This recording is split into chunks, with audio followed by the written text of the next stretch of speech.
In a century riddled with unrest, World War II remains the epic tale. An event of unparalleled impact. Even now, we are uncovering new information about secret weapons and villainous tactics, about extraordinary heroism and boundless shame, about a time when one life, or one bullet, or one bomb separated infamy and glory, defeat and victory, tyranny and freedom. Untold stories of World War II.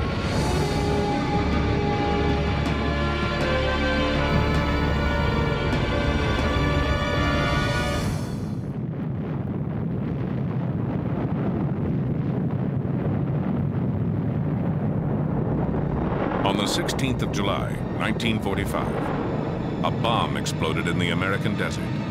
A very different kind of bomb. The furious energy of the atom had been unleashed. That power might have landed in the wrong hands had a few brave men not waged a secret war against Germany's atomic program. At the height of the Second World War, Germany's Nazi Party marched toward global domination, led by its ambitious, remorseless leader.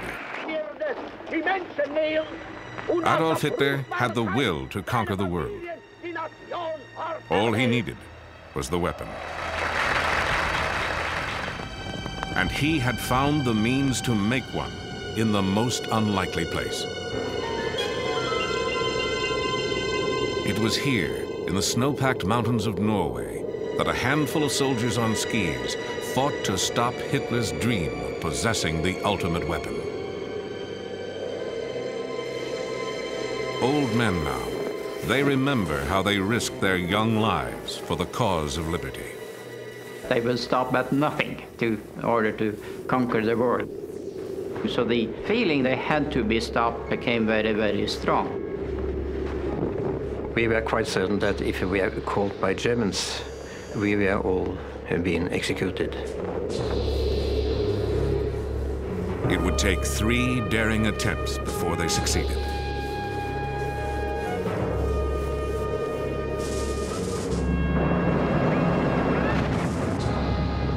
April 9th, 1940. German warships penetrated Oslo Fjord. The Blitzkrieg had come to Norway. Within 2 months, the besieged nation was forced to surrender. Well, it took some time to realize it, actually, but when autumn 1940 came and the darkness came in over Norway, you suddenly realized that it was not the same Norway you had the year before. To understand it, you need to have the experience of being occupied. To live in an occupied country is the most distressing thing you can do.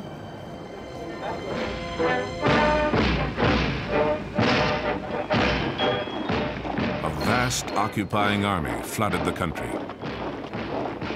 The Nazis now controlled all aspects of Norwegian life. No, actually a war between each Norwegian and each German. We had to do the best out of it. I think that was the common opinion. Inside, of course, most Norwegians hated them.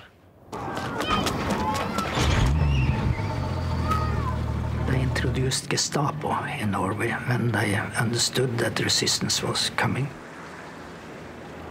Started arresting people, torturing people, killing people, etc., etc. And then we suddenly understood what an occupation meant to the people.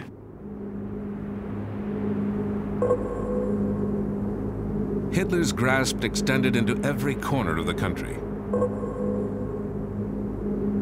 In this remote Norwegian valley, the Germans seized a very special prize: the Norsk Hydro factory.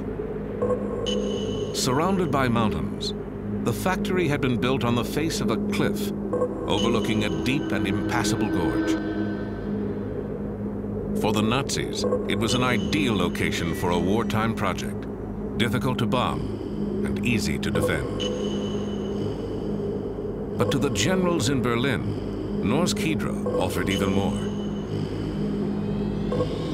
In 1940, it was the only hydroelectric plant in the world producing large amounts of an extremely rare substance, deuterium oxide, also known as heavy water.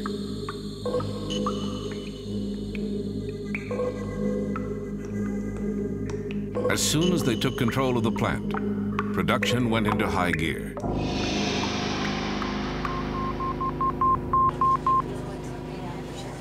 When word reached Great Britain, a powerful sense of foreboding swept through the Allies. As the most likely target for a German A-bomb, Britain faced the greatest peril. Is it possible they do not realize that we shall never cease to persevere against them until they have been taught a lesson which they and the world will never forget? Winston Churchill's spirited defiance of the Nazis became a rallying point for resistance fighters from all over conquered Europe. Young Norwegians, eager for combat, joined the army of exiles gathering in Britain. There was no sacrifice that was too big to try to get the Germans out. Clean rifle. Well done. The British created a secret organization, the Special Operations Executive, to fan the fires of resistance. You volunteered and you were trained by the British to go back to Norway and work behind the lines on sabotage, instruction, reporting, radio information, wireless operating, and that sort of thing.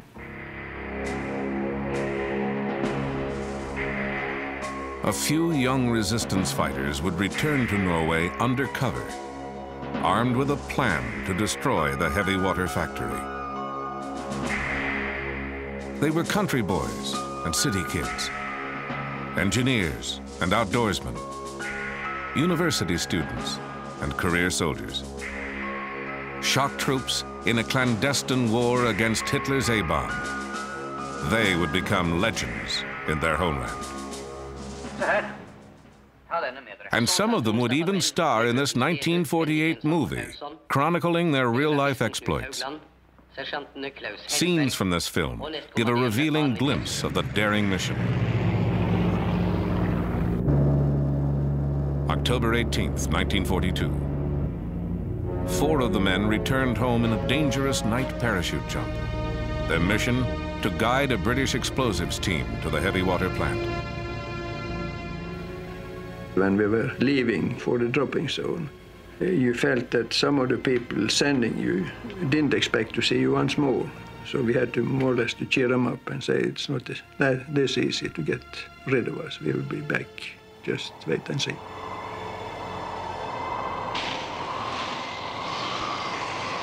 Our target is the heavy water production. That was all. They said it's important and we have to destroy it. I knew that heavy water was important for the Germans' weapon production, but in which way, I had no idea. The commandos' first objective was to establish a secret landing field on the Hardangervidda, a huge plateau north of the factory. Crossing that bleak expanse, the Norwegians took over an empty cabin and made radio contact with England. The operation could begin. For the first sortie, the British sent a force in gliders towed by bombers, a plan that needed clear weather. But over Norway, clouds, winds, and snow had cut visibility to near zero. For the Norwegians on the ground, the flight had become a disaster waiting to happen. I tried to get connection with England and warn them, but at that time it wasn't possible.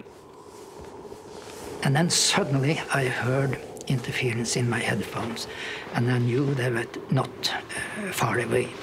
And shortly after we also heard the engines of the aircraft. And it came dead on us, passed over us, and disappeared. After about half an hour, the next plane with a glider came, and it came right to us correctly, turned, and went away.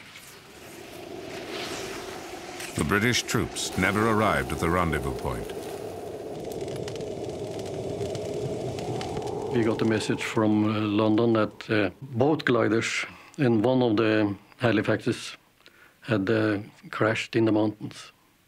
So that was the end of the freshman operation. It was a complete disaster. The soldiers who survived the crash were rounded up and executed. The Allies' secret war against the heavy water factory was now exposed.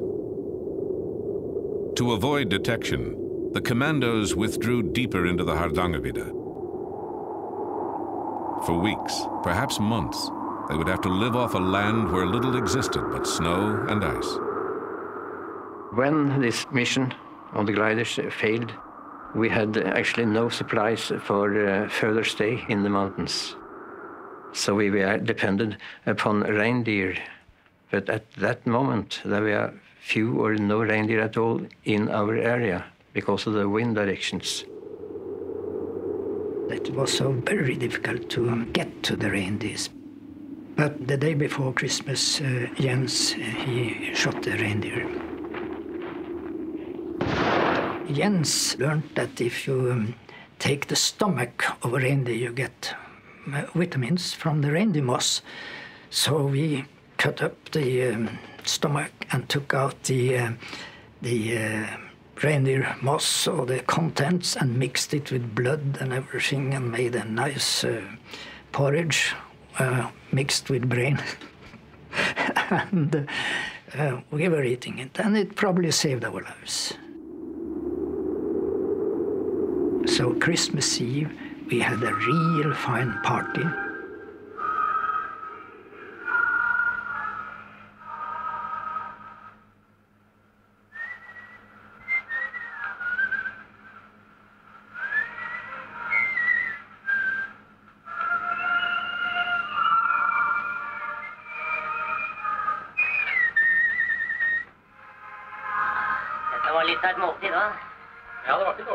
We chatted. We had a good time at Christmas Eve. I remember well.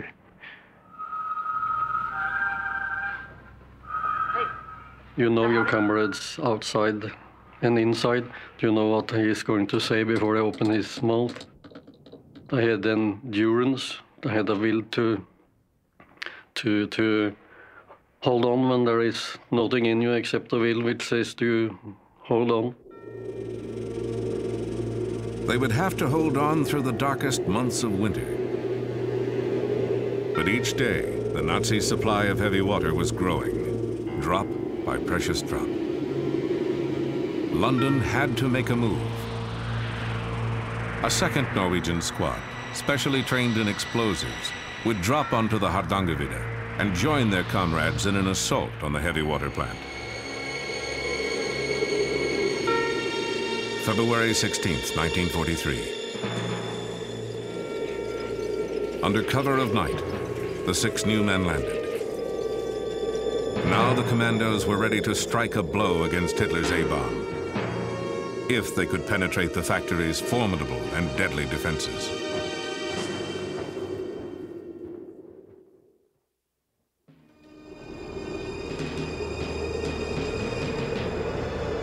To the commandos, the heavy water plant appeared impervious to attack. To reach the factory, the saboteurs had to cross a deep, narrow gorge. There was only one road in, over a suspension bridge. And the bridge was patrolled 24 hours a day by German soldiers. Any direct assault would be doomed.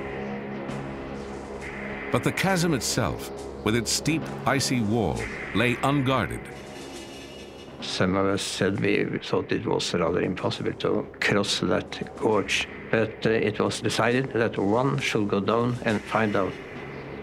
In daylight, I went down into the valley, I climbed down the gorge, crossed the river, and started climbing up on the other side.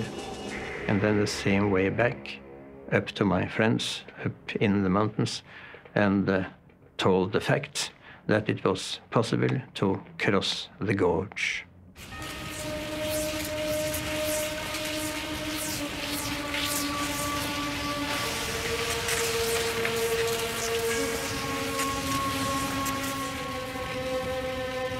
You felt that this may be serious, very serious for you, and you accepted that you might not come through.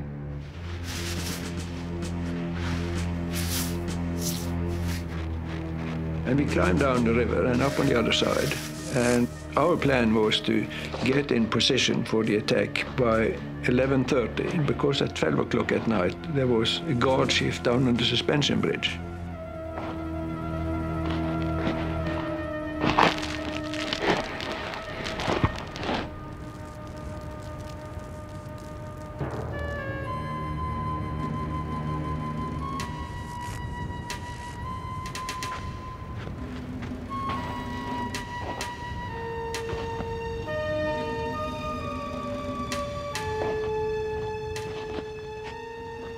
We wanted to see the German guards being relieved, coming up in the factory area and enter the barracks before we went inside.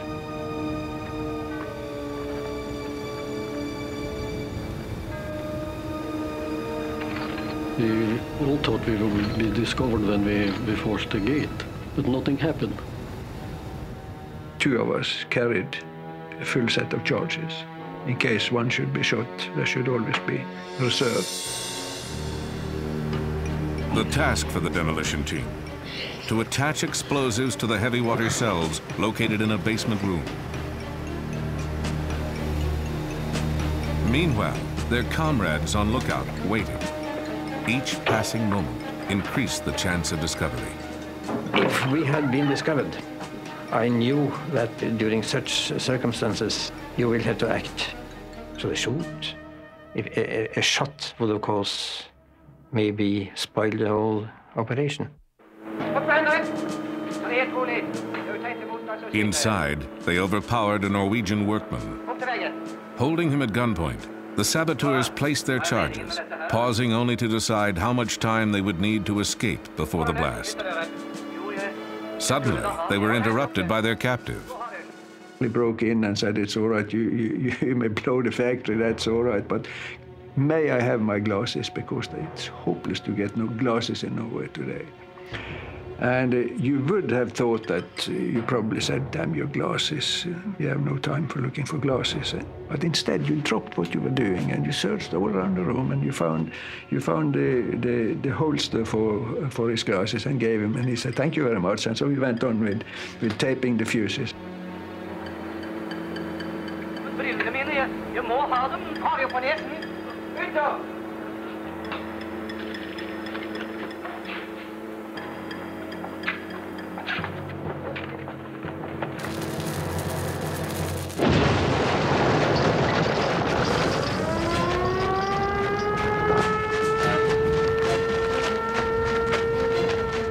So far, they had beaten the odds.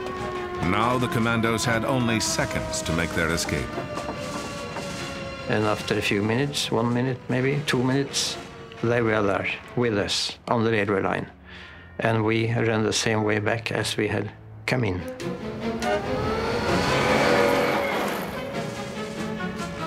The road condition and the snow condition were excellent, because on the railway quite a lot of the snow had blown away on the outer side, and that was frozen solid ground, and we didn't put a mark. So everything was actually on our side. With determination, skill, and daring, the saboteurs had dealt a crippling blow to their enemy without losing a man. But heavy water had become a German priority, and within 6 months, the factory was back in operation. The Allies had to assume the worst. Nazi scientists were closer than ever to building a bomb. Another attack on the factory was set in motion. this time from the air. In a bold noonday raid, 176 American bombers hurled destruction at the plant. The raid damaged factory buildings and killed civilians in a nearby shelter. But the heavy water, secured in the basement, went untouched. With production halted, the Germans decided to move the operation to the safety of the fatherland, and inadvertently gave the commandos one last chance to destroy it forever. We had got information from London that the Germans had planned to take down the remaining heavy water. Team members secretly scouted the route. The heavy water would be loaded onto railway cars and taken by train to Lake Tincha. Here, the cars would go aboard a passenger ferry for the 2-hour trip across the lake. A well-placed charge could sink the ferry, and with it, all the heavy water. But sinking a public ferry meant paying a terrible price. Our conclusion was that the sinking of the ferry was about the only possible solution. It would have to be civilian sabotage, which was naturally a very serious thing to deal with. There was no doubt in our mind that there were going to be human lives taken. And furthermore, it could be anybody. And Rjukan was a small town, and it was really almost like all family. Fearing neighbors and friends might die, the Norwegians sent an urgent message to London. The British reply was immediate and uncompromising. It has been talked over, and the conclusion is the heavy water has to be destroyed. Good luck. And when you get such a message from London, you have to do it. Not to be drastic, but anybody in my family was scheduled to go on that ferry. I couldn't do anything about it.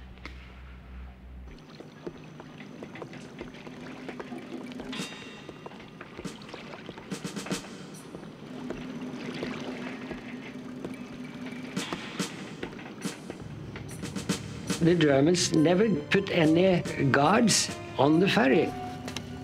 They were watching the barrels on the railway. But the ferryboat itself was not guarded at all.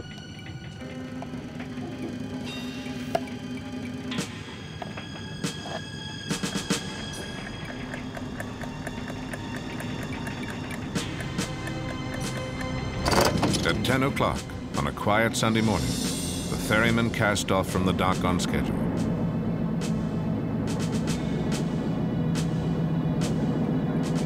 "45 minutes later, at the appointed spot, a blast tore through the bottom of the boat.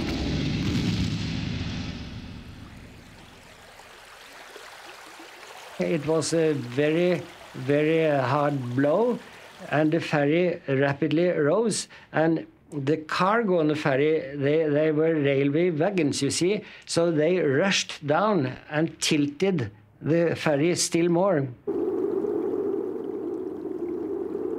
Within moments, the mortally damaged ferry had sunk beneath the surface, carrying with it innocent passengers and Nazi Germany's atomic ambitions. The heavy water being on board went down with the ship, and it's still on the bottom of the Tincha Lake.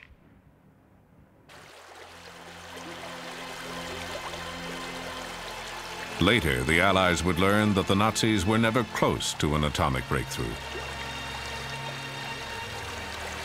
The U.S. won the A-bomb race.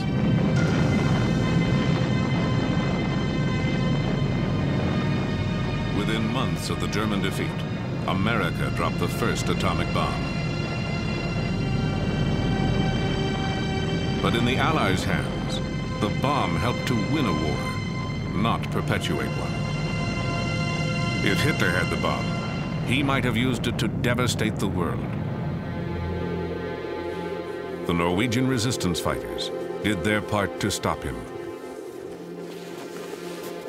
Their mission was one of the greatest feats of sabotage in military history, something that had to be done at all costs, and was. You have to fight for your freedom and for peace. It's not something that you have every day. You have to fight for it every day to keep it. It's like a glass bowl. It's very easy to break. It's easy to lose.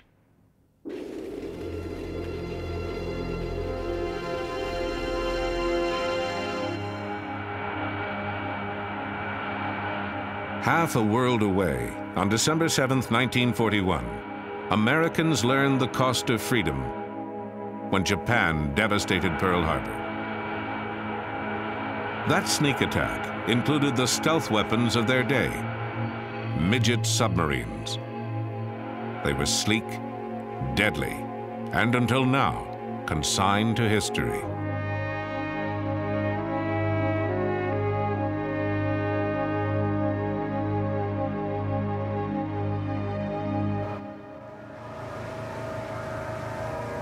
The National Park Service and the U.S. Navy have searched for the wreck of a Japanese midget submarine.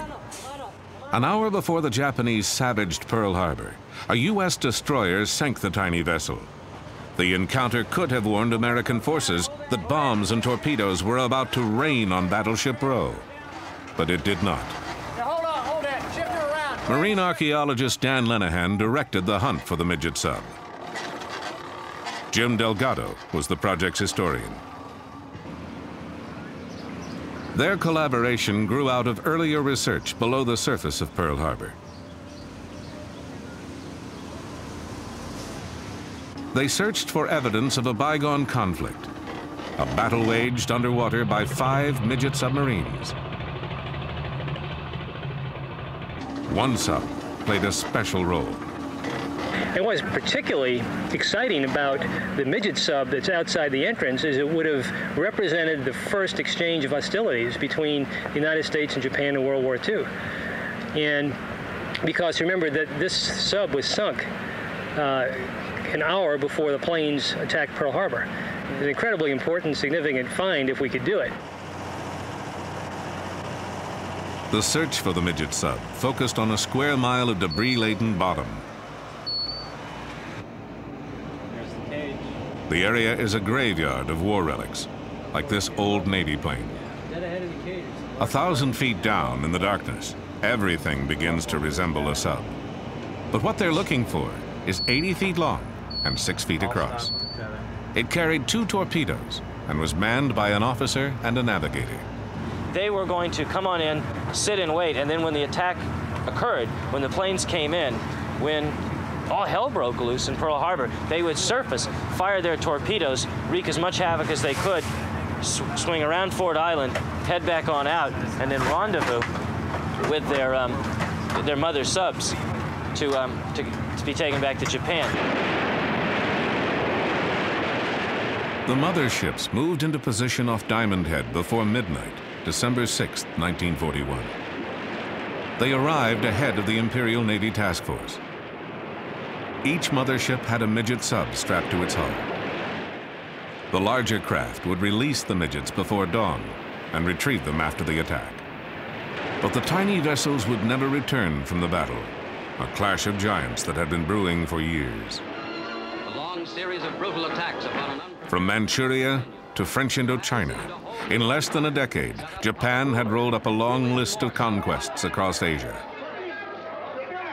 Despite an Allied embargo on war materials, she was growing stronger. By late 1941, the vast resources of Southeast Asia lay before the rising sun. Their only protection, a scattering of British and Dutch outposts, and the U.S. Pacific Fleet. I think there was a general sense that the war would break out. I don't think anybody expected that it would take place here at Pearl Harbor. Successfully surprising an island fortress 4,000 miles away also seemed impossible to Japanese leaders. But Admiral Isoroku Yamamoto convinced them this daring raid was the only way to disarm the sleeping giant. Japan had to smash America's Pacific Fleet, even if that meant attacking its home base in Oahu's natural harbor. Japanese pilots trained hard through the fall of 1941. So did the crews handpicked to pilot the midget subs, the fastest boats of their kind. Soon, they would have their chance for glory. Secretary of State In Washington, Japanese diplomats continued to seek peace through negotiation until the final hour. No American will ever forget this. Not even Japan's ambassador knew of the coming attack. Mass murder in their hearts.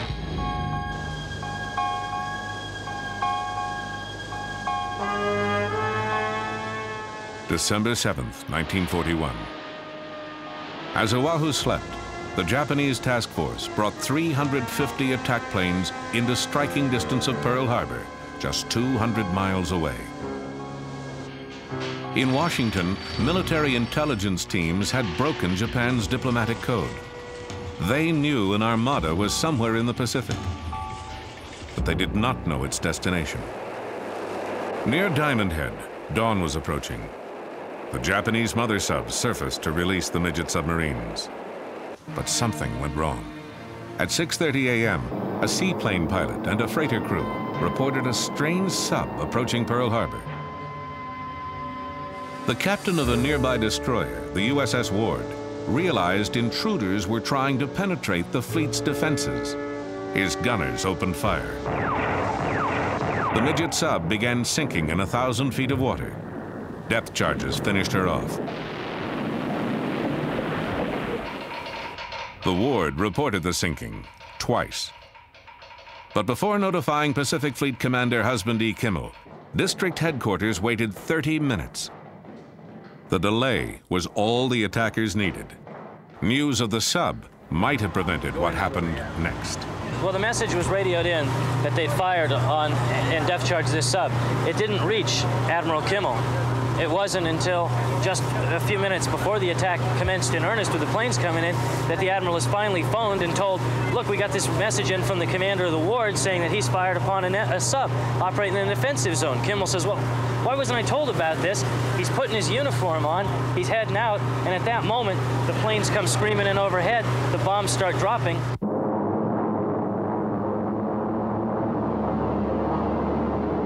At 5 minutes to 8, 40 torpedo planes roared over Ford Island, bearing the mark of the rising sun.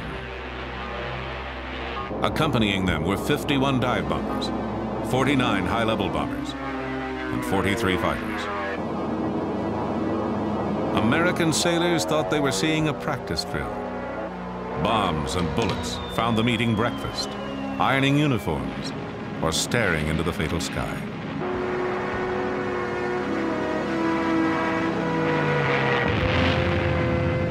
Arizona, Oklahoma, California.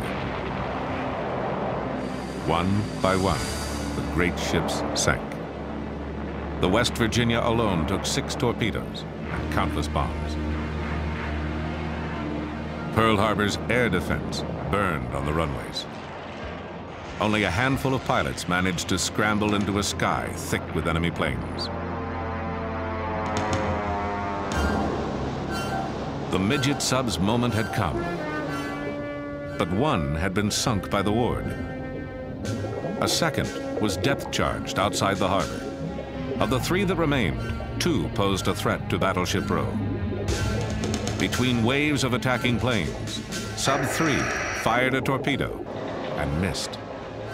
Moments later, it was rammed and depth-charged by a destroyer making for the open sea.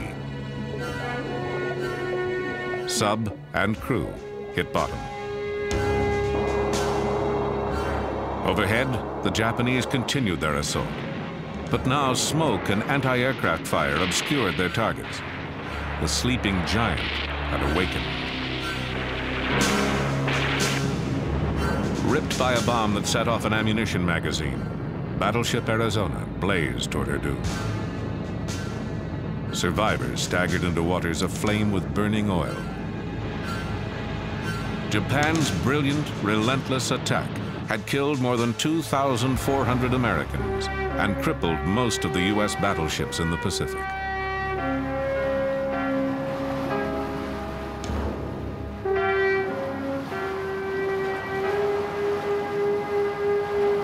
For the midget subs, though, the battle was not as glorious. 2 still roamed Hawaiian waters. Number 4, which may have fired at Battleship Row, radioed news of Japan's victory to the fleet that evening. Then she disappeared, never to be heard from again. The subs may not have seen resounding success, but Japan needed heroes. So the propaganda machine reincarnated their crews as the 9 young gods of Pearl Harbor. This wartime Japanese feature told their story with luxurious exaggeration. In truth, quarters were cramped and reeked of battery fumes. The midget subs helped create confusion at Pearl Harbor, but didn't affect the war's outcome. And what of the last midget sub at Pearl Harbor? Commanded by Ensign Kazuo Sakamaki, it suffered a fate worse than sinking. On December 8th, as President Franklin D. Roosevelt called for war, Sakamaki's sub washed up on the far shore of Oahu, undone by a faulty gyroscope. His submarine wouldn't function right, so he drifted all the way around the island to the opposite end and then around and went ashore on the morning of December 8th at Bellows, where he and the crewmen assigned to the sub tried to blow the ship up. It didn't work. They jumped into the water. The crewmen drowned, but Sakamaki washed ashore and became the first prisoner of war that the United States captured in the war in the Pacific. POW number 1. Sakamaki spent the war in prison. His sub toured the U.S., helping to sell war bonds, a souvenir of dark days.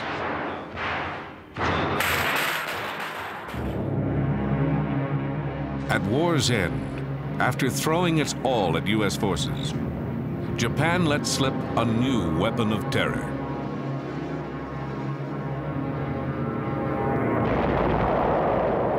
For decades, the scars left by kamikaze attacks enforced a silence on both sides. But the men who fought those battles will never forget them.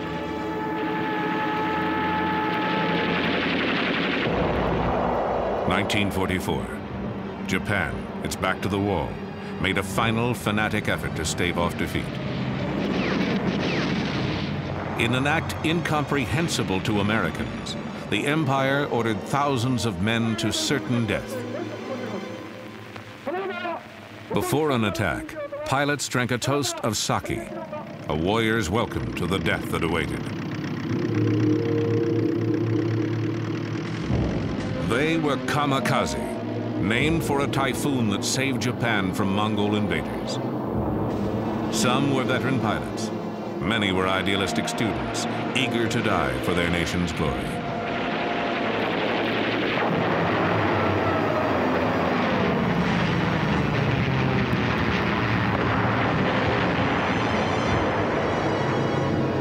Kamikazes inflicted awful punishment on their enemies. More than 3,000 flyers dove to their deaths. They sank 57 ships and damaged more than 300 others. Their attacks killed at least 3,000 Americans and wounded more than 6,000. The kamikazes were the deadliest weapon ever launched against the U.S. Navy, so frighteningly effective that their existence was initially kept secret from the American public.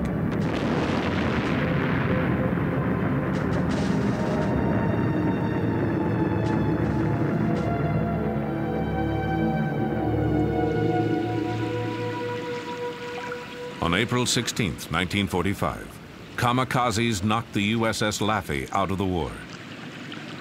The Laffey was rebuilt.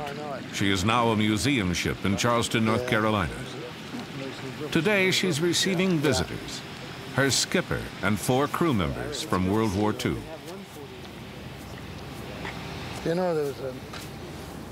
The sight of their ship raises a tide of memories for these comrades in arms. Rear Admiral F. Julian Beckton, who died in 1995, was 81 when he gave this interview. He commanded the Laffey during the invasions of Normandy and the Philippines. Steaming toward Okinawa, he knew what perils lay ahead. The kamikazes were the most effective weapon that the Japanese developed during the war. And it was a desperate effort on their part to do it, but they were terribly, they had a terrible effect on our ships out there. Ensign James Townley would win a Silver Star for his valor aboard the Laffey. My opinion of the kamikazes were that they were misguided people. And then we learned more about them. We found out that, yes, they were the sons of the divine wind, or whatever they chose to call them. We call them one-way Charlies. And we were really scared to death of them, because no matter what you did, unless you could shoot them out of the air, they were coming in. Gunners mate second class Lawrence Delusky would earn a Bronze Star before his 21st birthday. Everybody has their own way of thinking and their own ideas, and their ways didn't suit us. I certainly didn't feel as complacent as I feel now 45 years later. At that point, I was ready to kill them all. In Japan, another group of old comrades gathers for a reunion. These men were once the elite of the Japanese kamikaze corps, the Thunder Gods. They should be long dead, but they survived. Some because they flew fighter cover, others because seniority kept them out of combat to await America's invasion of the homeland. Now largely forgotten, they once made up an awesome attack force. Their weapon was the Oka, which meant exploding cherry blossom, but Americans gave it the code name Baka, meaning fool. The weapon for another type of kamikaze attack, a Baka bomb captured on Okinawa. It's a 2.5-ton flying bomb dropped from a mother plane and carrying a suicide pilot. 3 rocket propulsion units are set off on approaching the target, giving a maximum level speed of 535 miles an hour.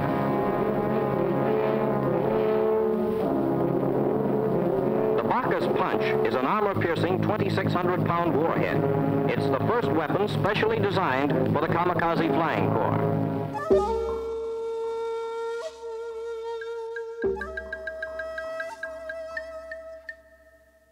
Reserve Lieutenant Hashiro Hosokawa was a senior member of an Oka squadron. じゃあもう簡単に言うと、同じ死ぬにも犬死にという日本の言葉があります。 There is a Japanese word, inujini, die like a dog, meaning die in vain. It is a wasteful death without honor.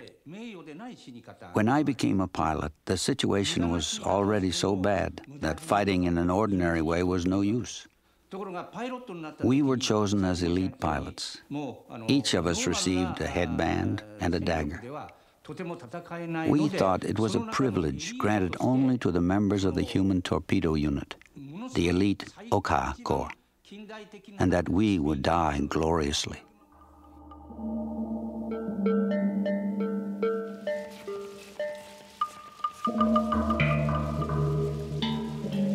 These were the Thunder Gods.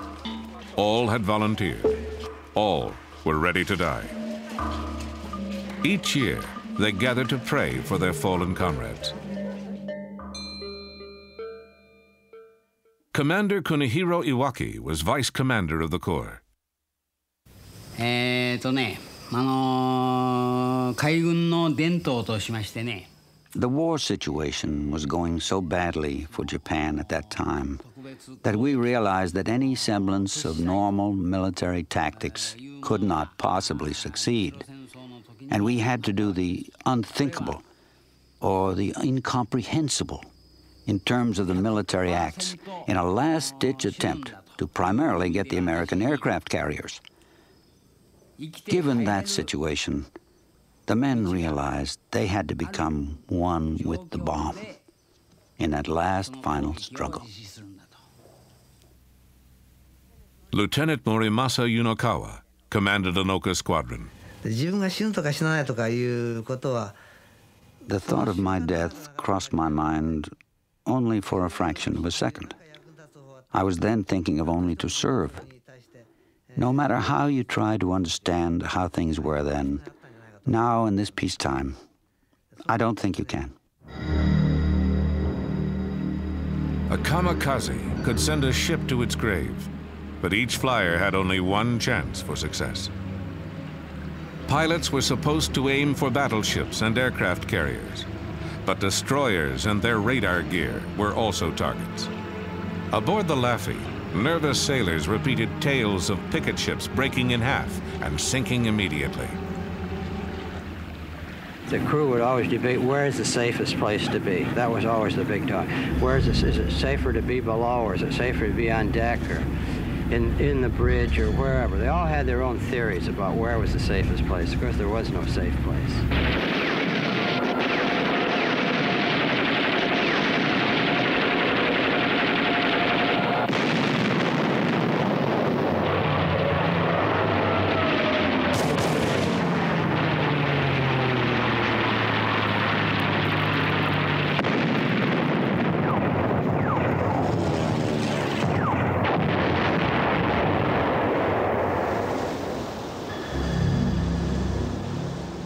In April 1945, the noose was tightening on Japan. As the Battle of Okinawa began, destroyers patrolled 50 miles closer to Japan, tempting kamikazes taking off from the mainland. Suicide attackers had sunk several destroyers on this battle station. Now it was the Laffey's turn to stand watch. On April 16th, the ship began its third day on the perimeter. The mood aboard was tense. At 8:27 a.m., the Laffey's number came up.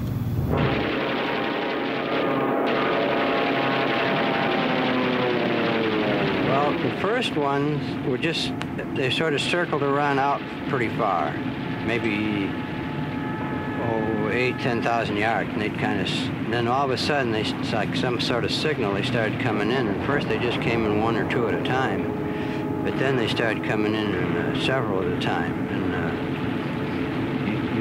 you just couldn't take them all under fire, so that's when we started getting hit. For 80 minutes, the Laffey's crew fought off the heaviest kamikaze attack ever on a single ship.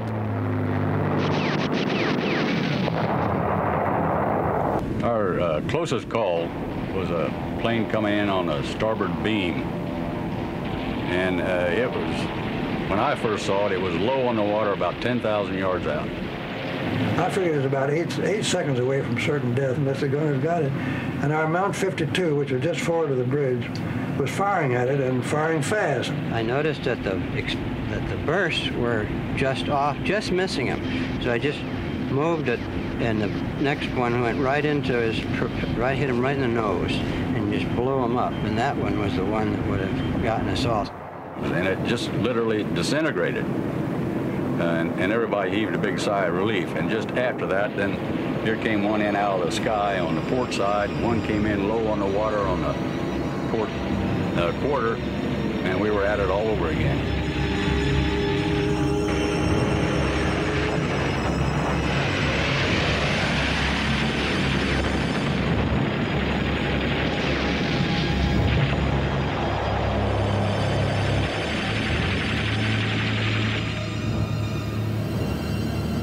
Of April 16th, we had a suicide plane hit us right about here. It hit with enough impact so that this gun was blown up, canted upward at more than a 45-degree angle. The motor of that plane skidded along the inside of this left-hand gun and wound up at the hatchway in the back of the gun on this side. And when he hit over there, I was blown up the deck about 15 feet. When I regained consciousness, that's where I was.